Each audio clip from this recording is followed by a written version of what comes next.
Today, Reform is publishing a report on blockchain and the future of public service identity. I'm joined here by the co-authors. Ellie, what's the report about and what's a public service identity?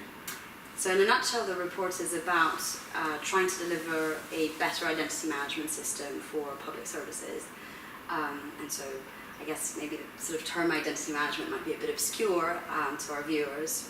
And basically what it means is that public services need to verify a person's identity, so verify that I am who I say I am in order to be able to access certain services.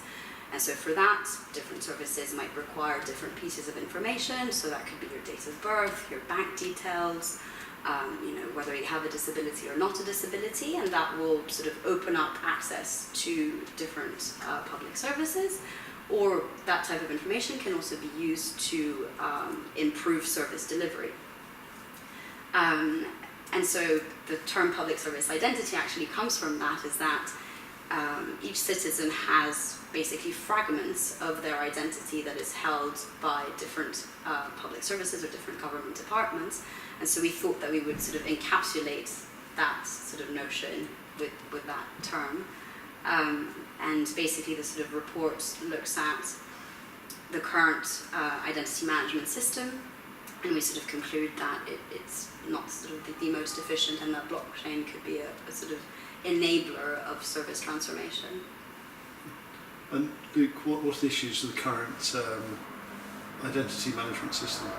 So the current identity management system is inefficient for government, it's inconvenient for citizens, and it could be slightly more secure. So there are separate databases held by government departments with no system in place to ensure that there's one version of the truth. And this leads to duplication and sometimes even contradictory information held by these different departments.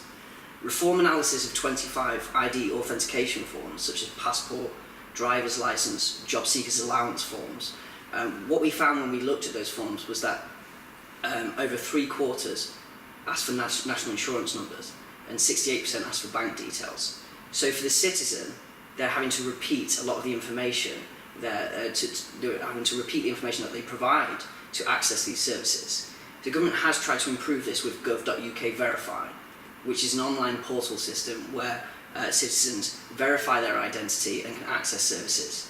The problem is, however, is that government departments haven't really taken up gov.uk Verify, and HMRC, for example, still use their own online portal system. Maisie, what's the system you're proposing? So we think blockchain can offer a solution to all these challenges that Luke has just mentioned. Now we think a blockchain network should be built across government departments and should almost act as a thin layer on top of government databases.